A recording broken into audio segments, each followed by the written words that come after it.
Chanukah Sameach, comme on l'a dit à la fin du cours précédent, Siron avait une véritable envie de réussir à vaincre Yehuda Maccabi.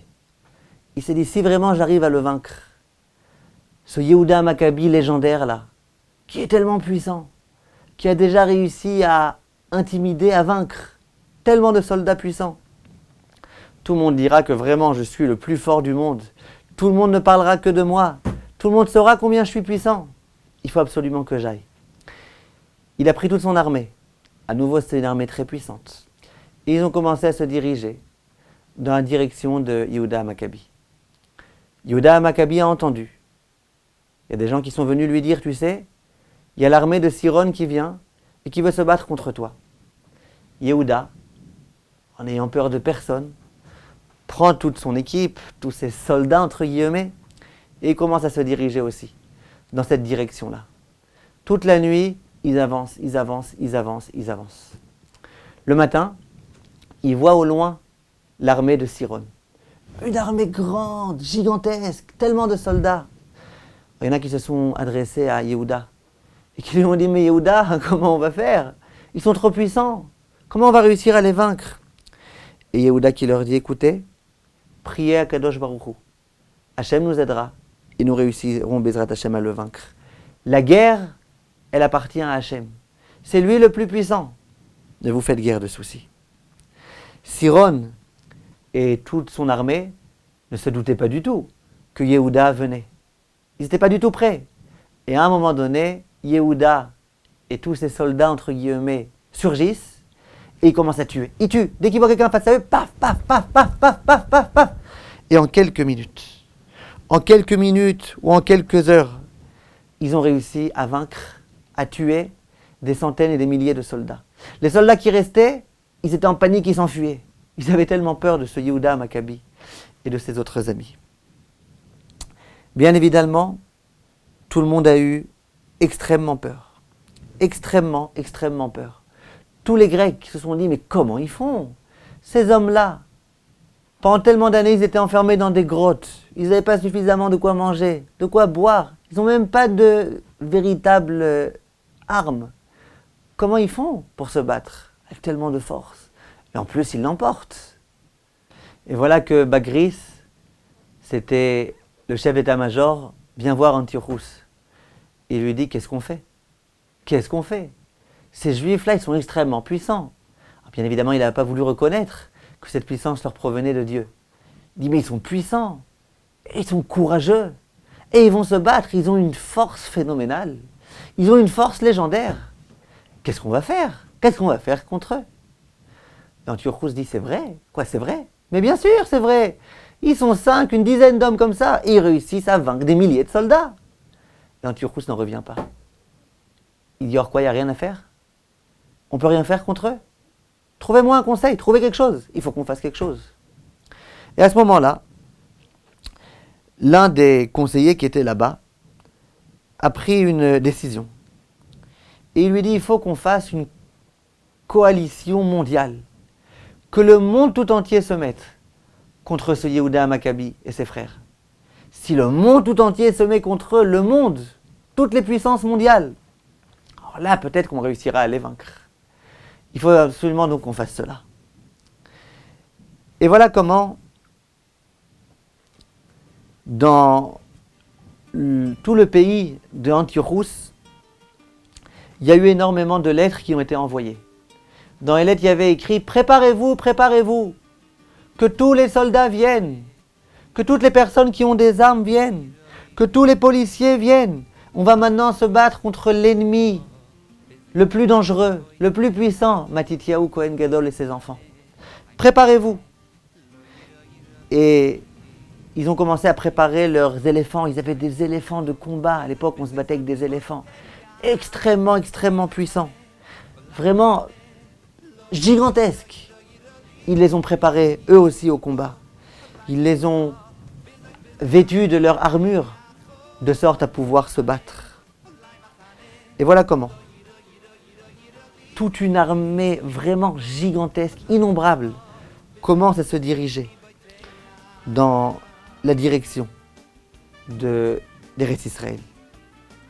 il y avait des rois, et il y avait des personnes qui étaient des chefs d'état-major, qui étaient super puissants, qui étaient super conscients de comment on fait une guerre.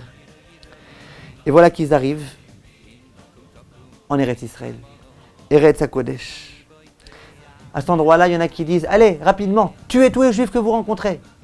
D'autres qui disent « Il faut absolument qu'on bloque tous les points d'eau pour que les juifs n'aient pas d'eau à boire ». Et il y avait les soldats qui avaient tellement envie de voir du sang juif et qui essayaient de se battre, qui essayaient de tuer les juifs. La situation à Yerushalayim était extrêmement difficile. Extrêmement difficile. Les juifs étaient super angoissés. Ils voyaient des armées, mais comme ils n'en ont jamais vu, qui étaient en train d'arriver. Et ils ne savaient pas quoi faire. Il y avait des juifs qui se disaient, bon, on n'a plus aucune chance. Peut-être qu'on a encore une chance. C'est que les Perses viennent à notre aide. Ils ont constaté que dans cette armée tellement puissante grecque qui venait contre eux, il y avait des gens de plein de pays du monde qui étaient arrivés. Mais personne n'était venu de Perse. Ils se sont dit peut-être que les Perses vont venir nous aider. Et à ce moment-là, Matityahu était très mécontent. Il leur disait, mais vous plaisantez. Il y a écrit malheur à l'homme qui se repose sur des personnes qui ne sont pas dignes de confiance. Vous plaisantez, c'est Hachem qui nous aide. Vous inquiétez pas, si Hachem est avec nous, si on l'implore du fond du cœur, Hachem nous aidera.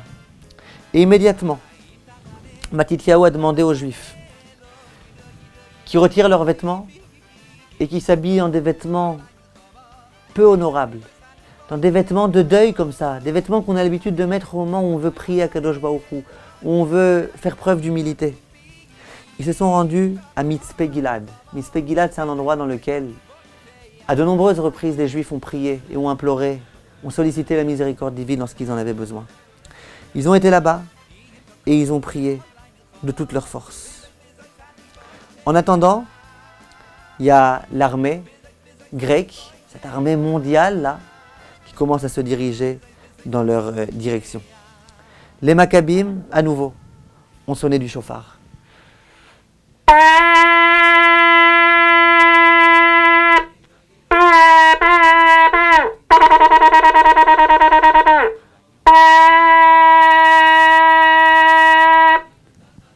Et immédiatement, ils ont commencé à partir au combat. Matityahu et ses 5 enfants étaient avec leurs armes. Yehuda avec son épée, la fameuse épée qu'il avait réussi à attraper. Et chaque personne qui venait se battre, paf, paf, paf, il tirait, il tuait, il tuait. Et de façon vraiment miraculeuse.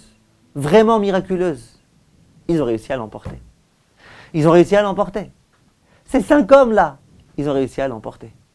Mais voilà qu'Antiochus ne se décourage pas. Il voit qu'ils se sont fait vraiment battre à plat de couture par quelques hommes, mais non, il ne se décourage pas.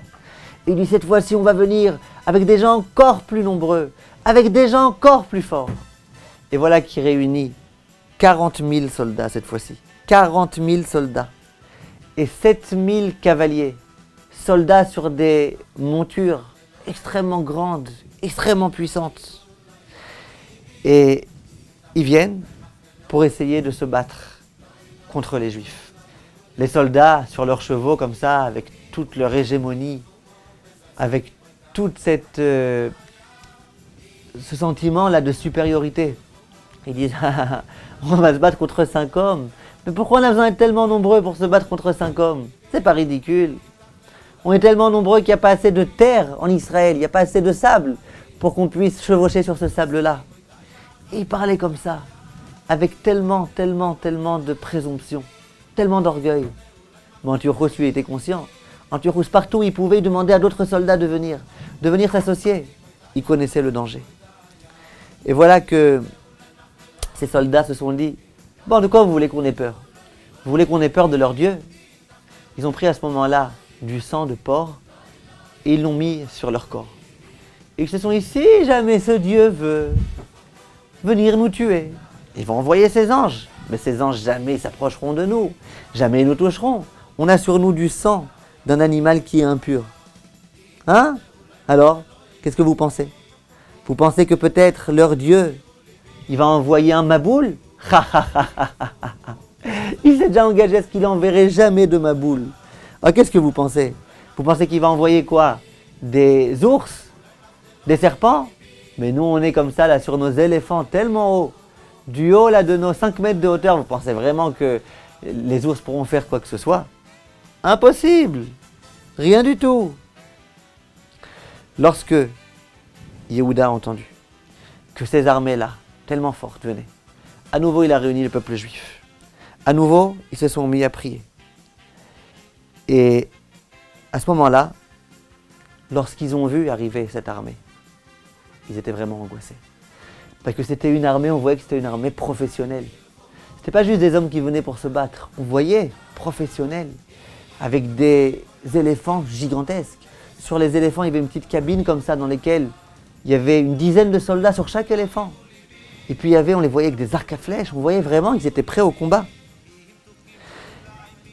Mais bien évidemment,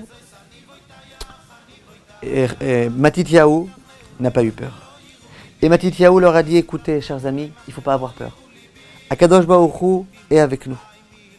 Akadosh Baruch Hu qui jusqu'à présent nous a aidés.